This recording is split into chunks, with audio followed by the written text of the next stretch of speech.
Queridas irmãs, queridos irmãos, que a doce paz de nosso Senhor Jesus Cristo se faça e permaneça em nós. Bom dia, boa tarde, boa noite, a depender do momento em que você se conectará com este estudo. Bom dia, com gratidão aos aqui presentes. Bom dia, Iracema e outros corações mais que certamente se vinculam ao nosso. Nosso tema, a vinda do reino de Deus. Lucas, capítulo 17, versículos 20 a 37. Convido-os à leitura e às reflexões.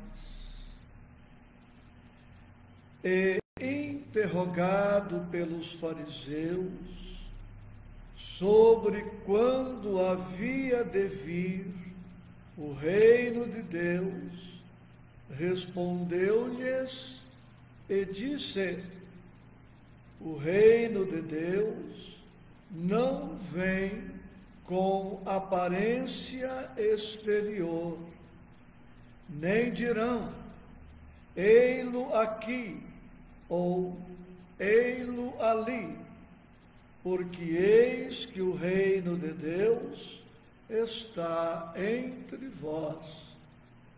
E disse aos discípulos: dias virão em que desejareis ver um dos dias do Filho do Homem, e não o vereis. E dir-vos-ão, ei-lo aqui, ou ei-lo ali está.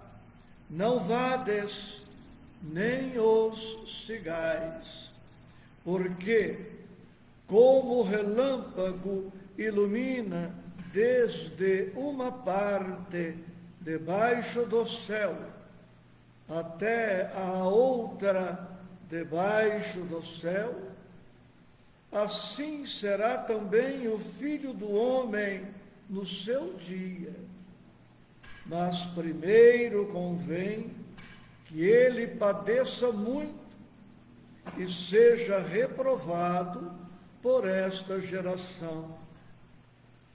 E como aconteceu nos dias de Noé, assim será também nos dias do Filho do Homem.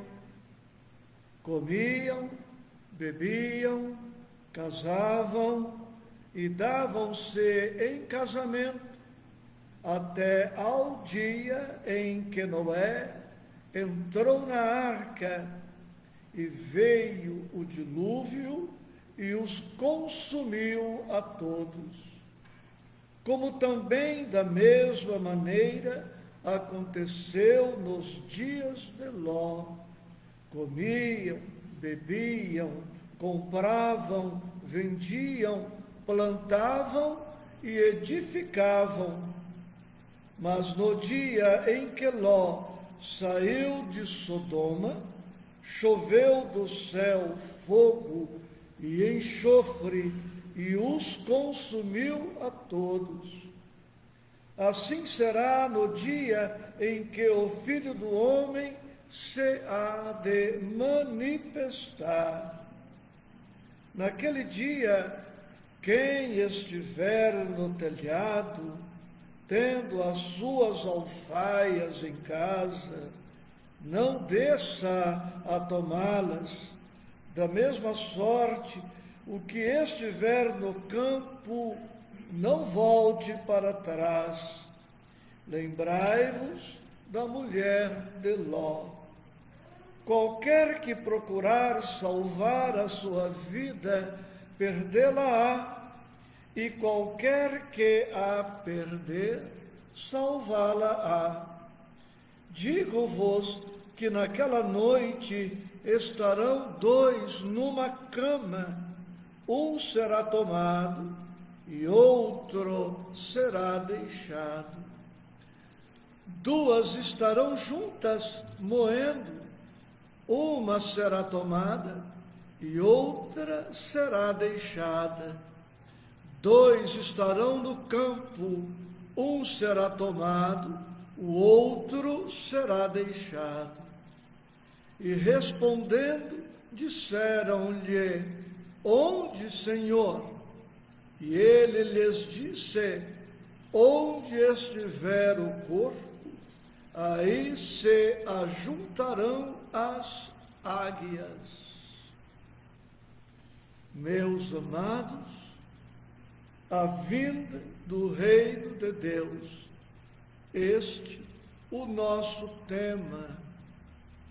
E, como sempre ocorre, também este texto nos oferece material inesgotável para os nossos estudos.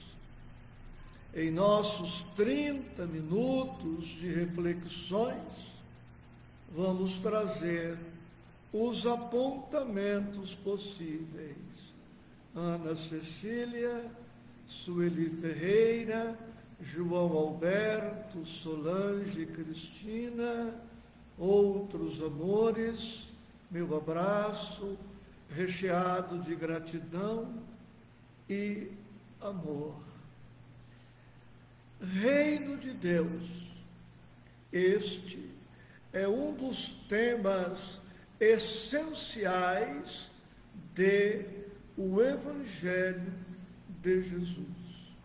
Sob o prisma deste tema, podemos afirmar que o Cristo veio até nós com a missão de inaugurar, de plantar, de fundar, de dar início à edificação, à construção do reino de Deus. E quando nos detivemos no estudo do capítulo 4 de Lucas, versículos 18 e 19, vimos que o reino de Deus está embasado em dois princípios essenciais, a saber, justiça e amor. O que significa, pois, que enquanto o desamor, a indiferença, o ódio, o egoísmo, a exploração, a desigualdade, a injustiça, a má distribuição de renda e outras misérias mais estiverem presentes na economia espiritual do planeta, é sinal de que o reino de Deus ainda não se instalou na sua plenitude, na sua totalidade. Enquanto houver assassínios, latrocínios, famílias inteiras sem moradia decente, sem que todas as crianças tenham acesso à educação, sem que todos tenham acesso ao tratamento médico, à saúde básica, enquanto todas estas injustiças permearem a humanidade, o reino de Deus não terá ainda sido plenamente instalado. E Jesus nos diz no versículo 20: o reino de Deus não vem com aparência exterior.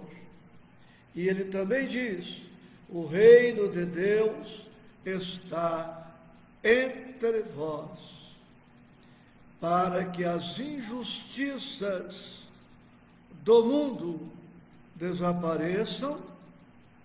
Faz-se mister que as injustiças desapareçam de dentro dos nossos corações. Os males que vemos projetados fora de nós são reflexos dos males que ainda trazemos na intimidade do nosso coração. As desigualdades gritantes, injustas, que percebemos na exterioridade, na exteriorização, no entorno de nós, são reflexos do que trazemos dentro de nós mesmos. Claro que podemos pensar em projetos grandiosos. Não estamos impedidos de trabalhar no sentido de que a comunidade, a sociedade, o mundo melhore. Não estamos impedidos de contribuir para a melhoria da legislação, da saúde e de outros campos mais de atividade. É claro que os administradores, que as autoridades, que aqueles e aquelas que se projetam na coletividade guardam responsabilidades maiores, mordomos que são dos bens de Deus. Não nos omitiremos, não omitiremos nenhuma atitude, nenhuma providência, nenhum comportamento que possa contribuir de maneira eficiente e eficaz no meio social, no macro-organismo mundial. Mas pouco valerá a implantação de mudanças exteriores sem a sustentação, sem o embasamento na vida íntima de cada um. Admitindo-se seja possível estabelecer no mundo uma igualdade na distribuição de renda, admitindo seja possível construir moradia para todos, escola para todos, sem que isto seja reflexo da condição espiritual superior instalada no ímo de cada um, esta igualdade superficial, exterior, aparente, não se sustentará, porque enquanto o egoísmo, o orgulho, a vaidade, a prepotência, a arrogância, a soberba, o complexo de superioridade estiverem na intimidade dos corações, nenhuma melhoria exterior se estenderá, se manterá por muito tempo. A justiça que queremos no mundo começa no íntimo dos nossos corações. É por isso que no Sermão da Montanha, que começa com as 8 beatitudes, as 8 bem-aventuranças, Jesus nos diz que são bem-aventurados os que têm puro o coração. A felicidade do mundo começa na felicidade individual. A paz do mundo começa na paz individual. O equilíbrio do mundo começa no equilíbrio individual. A harmonia do mundo começa na harmonia individual, no mundo íntimo de cada um. Por esta razão, os cristãos, e incluímos aí os espíritas, que não são menos cristãos que os demais profitentes de outras denominações, somos chamados à reforma íntima, à nossa transformação moral, que seja lenta, mas contínua, ininterrupta, progressiva, para que eu edifique no âmago de minha alma este reino do Cristo. E edificando-o em mim, comece influenciando o meio em que vivo, as pessoas que fazem parte do meu universo. E assim, pelo efeito dominó, pelo efeito cascata, cada um que receber a minha influência positiva vai despertando para a necessidade de sua melhoria igualmente, e assim sucessivamente ao infinito, e veremos assim o amor se expandindo, o bem se expandindo, a justiça se expandindo, como os raios do sol se expandem na direção de todos os planetas que são sustentados por ele, o sol. Mais justiça em mim, e nós teremos mais justiça no mundo, mais amor em mim, mais paz em mim, mais ordem em mim, e o mundo irá pouco a pouco se modificando. Como sugestão de leitura para estas nossas breves reflexões, menciono o capítulo 8 de O Evangelho segundo o Espiritismo. Bem-aventurados os que têm puro o coração. E ainda acrescento os livros Caminho, Verdade e Vida, de Emmanuel e Chico Xavier, capítulo 107, livro Ceifa de Luz, capítulo 36, Vinha de Luz, capítulo 177, que lerei em instantes, e ainda Caminho, Verdade e Vida, capítulo 19, na propaganda, e Vinha de Luz outra vez, capítulo 134, Alfaias. Amores, como verificamos no texto relativamente longo, há muito material para os nossos estudos, mas não será agora que nos deteremos além do razoável.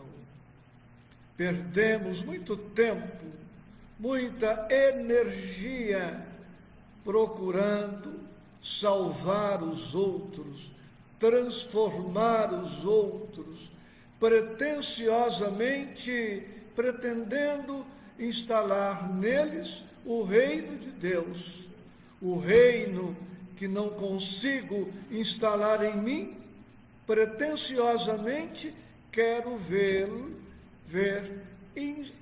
instalado nos demais afetos que me cercam. Nós precisaremos inverter esta postura e, enfatizando, começar por nós. E Jesus deixa isto muito claro a partir do versículo 34, quando ele diz: naquela noite estarão dois numa cama, um será tomado e outro será deixado. Para nossas tristezas, nem sempre conseguimos fazer com que o cônjuge, ou os filhos, ou os netos, ou os irmãos consanguíneos, ou os pais, ou os colegas de serviço, ou os amigos, sigam conosco no rumo deste reino de Deus. Precisamos preparar-nos, e todo aquele que se candidata ao discipulado do Mestre, todo aquele que se candidata ao apostolado do Mestre, precisa aprender a ser só, a viver só, porque mesmo quando em meio a um grupo de pessoas, não será surpreendente se este discípulo ou este apóstolo experimentar uma estranha solidão. E devemos reconhecer a mais dolorosa de todos os tipos de solidão, a solidão a 2, a 3, a 4 ou a mais pessoas, porque as demais pessoas, em que pese a proximidade física, não respiram no mesmo clima espiritual em que respiramos, tão próximos de nós, e não obstante tão distantes emocionalmente, espiritualmente, psiquicamente. Preparemo-nos para esta solidão, porque seguiremos sozinhos, mas que este aparente abandono ou esta aparente solidão não nos desestimule, não nos abata, não nos desanime. Sigamos por nossa vez, estendendo mãos e braços, coração e cérebro em favor destas alminhas que gradativamente se irão despertando. E Jesus diz no versículo 31, quem estiver no telhado, tendo as suas alfaias em casa, vamos estender esta expressão, o que for de ordem material, precisa ir ficando para trás, seja um bibelô, um enfeite, seja qualquer objeto, qualquer bem, porque o reino de Deus, numa expressão em latim, deve exercer sobre nós uma vis atrativa, uma força de atração. E tudo aquilo que não se coaduna com o Cristo, tudo aquilo que não se coaduna com o reino de Deus, necessita mesmo ir ficando para trás. Como escreve nossa companheira Nina, Solidão com o Cristo é consoladora, sem dúvida, porque com Ele, em verdade, não há solidão real, somente a solidão aparente. Aí está, meus amores, a nossa contribuição. E para fecharmos nossas modestíssimas meditações, trago do livro Vinha de Luz, capítulo 177, Edificação do Reino, baseado em Lucas, capítulo 17, versículo 21, que lemos há pouco. O reino de Deus está no meio de vós. E diz Emmanuel, nem na alegria excessiva que ensurdece, nem na tristeza demasiada que deprime, nem na ternura incondicional que prejudica, nem na severidade indiscriminada que destrói, nem na cegueira afetiva que jamais corrige, nem no rigor que resseca, nem no absurdo afirmativo que é dogma, nem no absurdo negativo que é vaidade, nem nas obras sem fé que se reduzem a pedra e pó, nem na fé sem obras, que é estagnação da alma, nem no movimento sem ideal de elevação,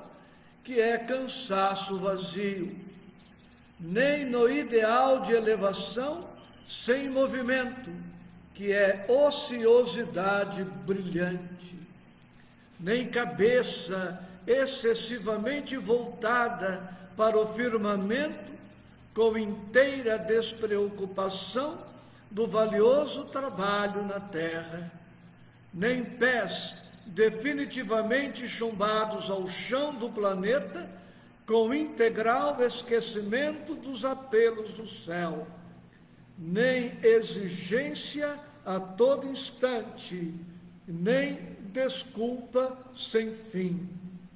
O reino divino não será concretizado na terra pela prática de atitudes extremistas. O próprio Mestre asseverou-nos que a sublime realização está no meio de nós. A edificação do reino divino é obra de aprimoramento, de ordem, esforço e aplicação aos desígnios do Mestre, com bases no trabalho metódico e na harmonia necessária.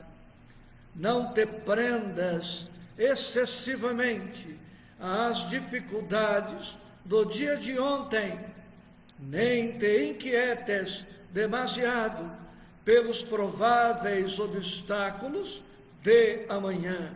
Vive e age bem no dia de hoje, equilibra-te e vencerás. Vive e age bem no dia de hoje, equilibra-te e vencerás. O reino de Deus está lastreado em justiça e amor. E enquanto estes dois princípios essenciais não triunfarem nas individualidades e na coletividade, por fim, o reino ainda estará distante de nossa realidade concreta. Trabalhemos, o Cristo espera e conta com todos nós. Grande abraço, com votos de segurança e paz.